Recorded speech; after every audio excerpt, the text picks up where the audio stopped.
The first words spoken in this video will be the very first words of our song, and those words are, "We survived." Imagine a chorus of voices singing together in absolute harmony. This is the choir of heaven. Each voice is unique and beautiful, yet blends perfectly with the others in an eternal song of praise. Each angel has its place in this grand symphony, just as each note has its place in a perfect composition. Now, above this celestial orchestra, stands Lucifer, the shining star of the morning. He is not just the leader of the angels, he is also their elder brother, loved and admired by all. His voice, a radiant trumpet, is the highest and most powerful of them all. The angels sing and play their heavenly instruments with pure joy and devotion. They are completely surrendered to their divine mission, which is simply to love God and radiate that love throughout the universe. But something is missing, a minor chord that doesn't quite fit, a dissonance in the midst of the melody.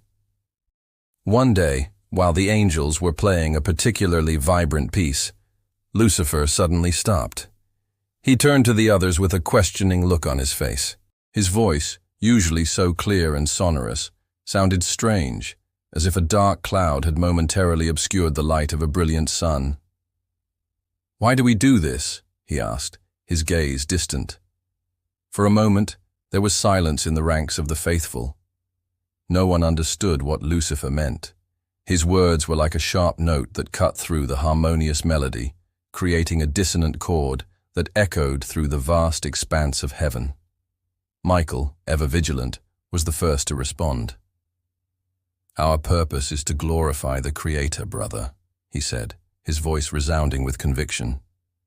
"To radiate his love throughout the cosmos."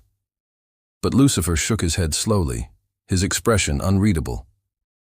"Do we choose this existence, or is it imposed on us?" he asked, his voice echoing with a hint of bitterness. His words hung in the air like a disturbing note in an otherwise harmonious symphony. Gabriel, always quick to understand the subtlest nuances, perceived the turmoil in Lucifer's voice. He knew that something was amiss, but he couldn't comprehend the source of the discord. Raphael, wise and insightful, stepped forward. "Lucifer, your words are perplexing. What shadow has fallen upon your heart?" he asked gently, trying to guide his brother back to the light. But Lucifer's response was unexpected. He let out a long sigh, his shoulders slumping slightly. "I hear whispers in the void," he said quietly.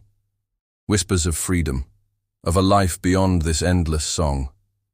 His words dripped with a quiet poison, seeping into the minds of the angels like a venomous serpent's venom.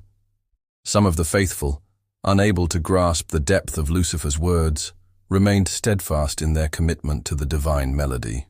They saw no reason to change the harmony they had always known, but others began to listen more closely to those whispers in the void.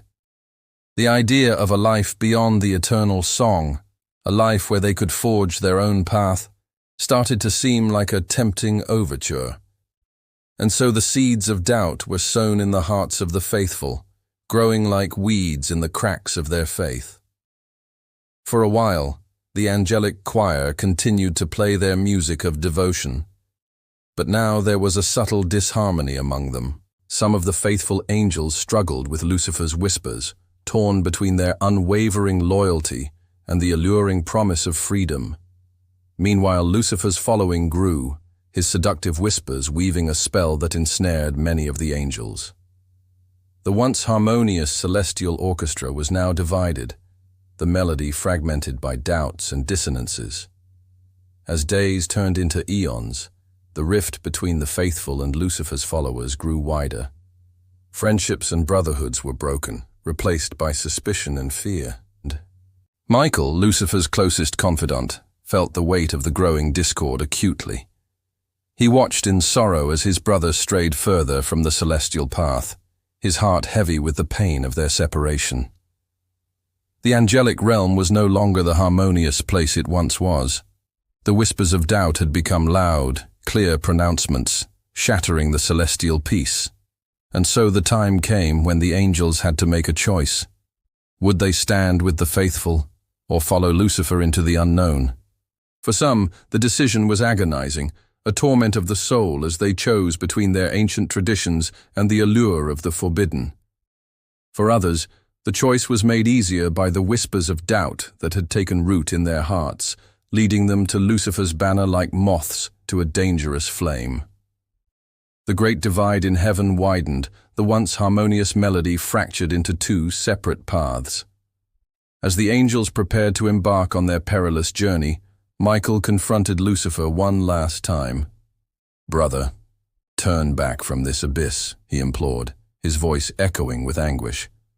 "You are veering off course and straying from the light of our purpose." But Lucifer shook his head sadly, his eyes filled with a haunting emptiness. "Michael, I'm afraid I cannot return," he whispered, his voice heavy with regret. "My path is set, and I must follow it alone." In that moment, Michael understood the depth of the chasm that had opened between them. There was no bridge left to be built, no common ground to be found.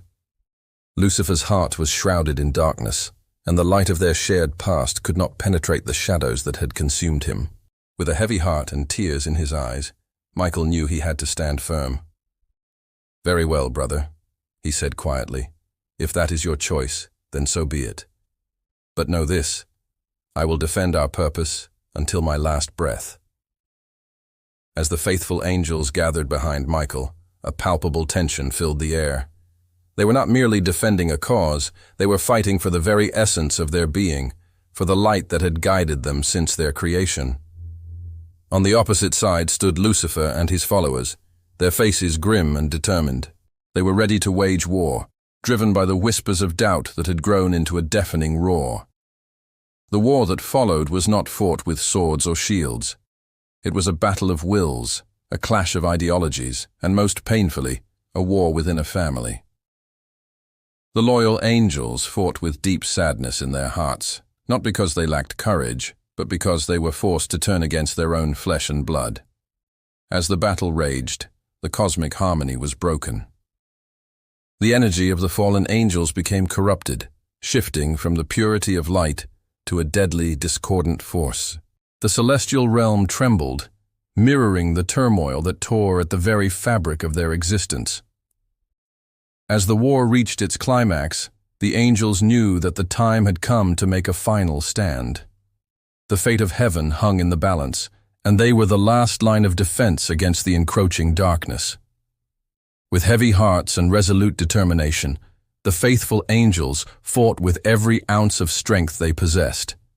Yet even in the face of overwhelming odds, they refused to waver in their commitment to the divine melody. The battle was long and arduous, testing their courage, faith, and unity. But through it all, the faithful angels stood firm, their determination fueled by their unwavering belief in the righteousness of their cause. Finally, the moment arrived when the outcome of the war was decided. The fallen angels, led by the charismatic yet deceptive Lucifer, were banished from the celestial realm, cast out into the abyss of the netherworld.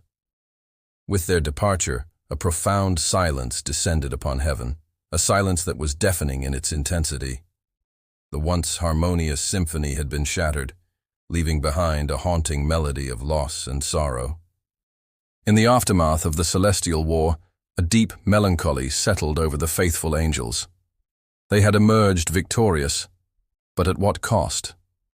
1/3 of heaven's glorious chorus was now gone, silenced forever. The joy of their victory was overshadowed by the pain of their loss. As the echoes of the war faded into memory, the faithful angels were left to contemplate the profound legacy of their victory. They had defended the celestial order and upheld the divine melody, but the scars of the war ran deep. The angels watched over humanity, observing their struggles and triumphs from a distance. They were still the divine messengers, bringing solace and guidance to those who sought it. But now they carried with them the weight of their victory, the knowledge that their ranks were diminished and that the melody of heaven would never be the same. Among the faithful, a profound sadness lingered. The war had not been merely a battle of ideologies. It had been a war within a family, a war that had fractured their brotherhood and left them emotionally scarred. Their mission was far from over. They continued to watch over humanity, offering aid and comfort whenever needed. But they did so with a heavy burden of responsibility. They knew that the war could erupt again, that the whispers of doubt could resurface, and that they would be called upon to defend the celestial order once more.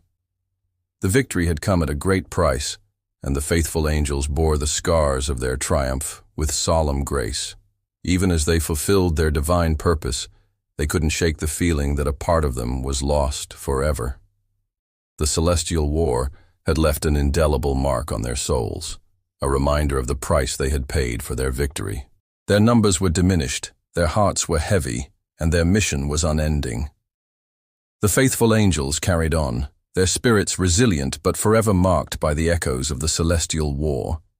They were the survivors, bound together by their shared purpose and united in their grief. Their victory was a testament to their strength, but their scars were a reminder of the cost of loyalty. Thank you for watching. See you soon.